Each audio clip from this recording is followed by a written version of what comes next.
So this AR wall is a trip. Such a technological wonder. The artistry and and technical acuity that goes into that AR wall.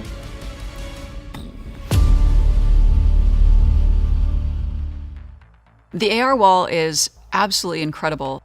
For those of you viewers who are not familiar with it, it's massive, like 250 or 270 degree LED screens that go all the way around. And what's really cool about it is that it projects the image of the place right on the wall, and the screens, what's on the screens, move along with our cameras. So as a viewer, you have the experience of our actors moving through the space in the way that you would if they were really in a space. The AR wall puts you in the environment so you can actually see it. You can actually live and breathe in it. The difference between playing a scene on a green screen and playing a scene on this AR wall for an actor is revolutionary, right? Like, the wall does 40% of the work for you.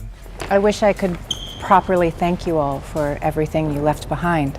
Well, it was our duty, Madam President. Sometimes you'll be looking at something that is real and that you're interacting with, and then it will attach to something virtual on the wall that will make it look 100 feet long. And so it's a pretty trippy experience to get to work with. It's strange because when you walk around with your eyes as opposed to a camera, it doesn't really totally make sense. So you really want to kind of walk around either with a camera, or sometimes we just walk around with the tracker itself. And we can kind of look around and see what the set is doing. It gives you a kind of a real sense of being there. This is a camera sensor. What this allows us to do is create a point of view of the camera that gives a high-res image that only the lens of that particular camera can see. And so what you got to imagine is that this is mounted right beneath the camera, or right above the camera actually, and it's syncing up with all the sensors up there. See those yellow circles up there? We've got hundreds of sensors that know exactly where this thing is pointed. So it's a wondrous technology. And when you go behind the sets, behind that AR wall, and you see the wiring and the little lights and the little things, and buttons, and tons of them. I'm thinking like, oh my gosh, how much did this cost? So I'll sort of tell you the story of how it happened. In Toronto, we didn't have an AR wall, and so first we had to find a place, because it's really, really big.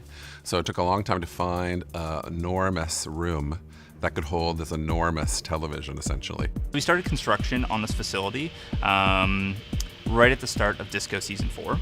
And that started from the tech scout to ordering the panels. So all in all, it's about a 2-month process from finding the facility, building everything, and then going immediately to camera. The technology is incredible. We're very lucky to have it because we've been able to go to places that probably otherwise we wouldn't be able to. And as a DP and filmmaker, to be able to kind of be in the world that you're trying to create, it's a definite advantage.